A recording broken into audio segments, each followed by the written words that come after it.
Hey, Charlie, what are you feeling about your team right now after a win like that? That I wish I had we never quit t-shirt, but I couldn't find it. But that's just what our team is, and they've done it all year, going through everything we've gone through.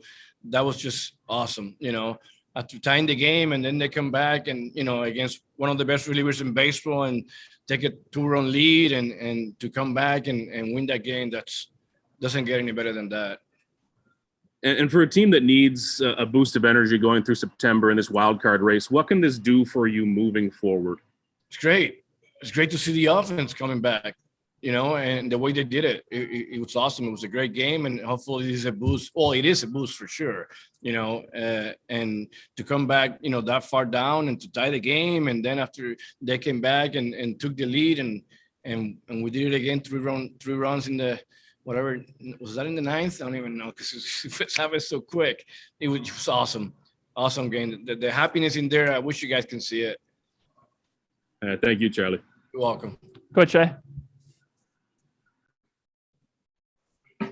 Charlie, if you run through that 8th inning and the way it played out, what did you like about what your hitters did? Patience. They were waiting for their pitches. That which was great. Kirk's at bat was outstanding. In that 3-2 pitch, he kind of swung on a high breaking ball, I thought it was, and he fouled it off. And then the next pitch was a tough one too, and let it go. He walked. That was the biggest. But of course, Gurriel hit the grand slam. But to me, that was huge. That at bat by Kirk. All right, and just earlier in the game when the emotions nearly spilled over in the 5th inning. And the Harrison was upset, and then Marte, and then Aldretti looked like he was chirping at you by the plate. Just what was your take on the situation, and how did what did you assess kind of how that may have impacted Manoah? Yeah, I mean the one thing about of course, let me say, hopefully, I'm hoping Marte is doing great. He's doing fine. Nobody wants to see anybody get hit in the head. That's for sure.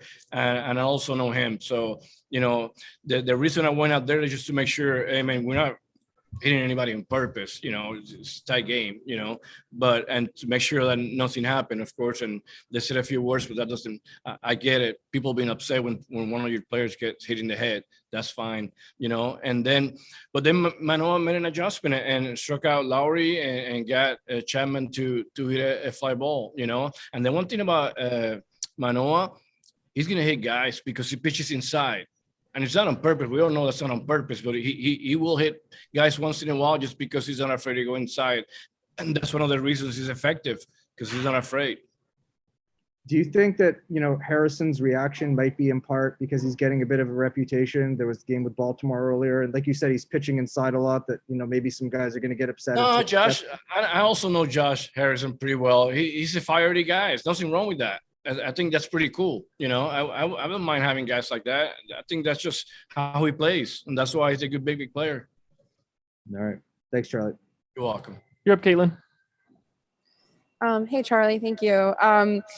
Can you kind of describe what the sort of emotional roller coaster was like, especially in those final 2 innings? Because you have the big 8th comeback, and then Jordan comes in, and he's been so exceptional for you guys. And basically the first runs he's given up in nearly a month. And then you guys come back. I mean, what was just all those moments like, those ups and downs? It happened so quick that you had no time to get upset or anything. Okay, that just happened. So let's see what's going on, because the next inning, bloop single, double by Springer, and of course then the next guy, Semien, goes deep with the walk off. So everything happens so quick, and of course the kind of home run was 2 outs. So and of course Jordan's been so good. He's been one of the best relievers in baseball for sure, and he just made a mistake, and you got to give kind of credit for turning around a 98 miles per hour fastball. So yeah, but everything happened so quick. But man, it was awesome. What a great win. Just, speaking of that win, obviously before the game, we talked to you about how important this series was.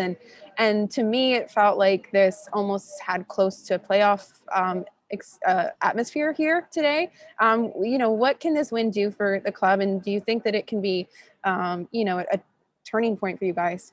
So the one thing I always preach, as you guys know, I never get too ahead of ourselves. Now great win today. Let's just be where we need to be when we need to be there. So tomorrow we got one game to win. Not worry about Sunday or the Yankees next. Just great win. Now let's take care of tomorrow. And that's how we've been approaching it. We're gonna approach it like that the whole time. And just one final one. I mean, we've asked you a lot about Marcus Semien this year, and like he's been, great for you guys. But to see him do it in this stage against his former team, this is also his career best home run. It's just 34th this year. What was that moment like, just seeing him get to experience that? Awesome, because this guy's one of the hardest workers I've seen in my 35 years of baseball. He does the same thing every day, the same preparation every day, takes his ground balls, hits in the cage, he's in the field, the same thing every day. And that's hard work pays off. And that's why he's having such a good year. Great. Thank you very much.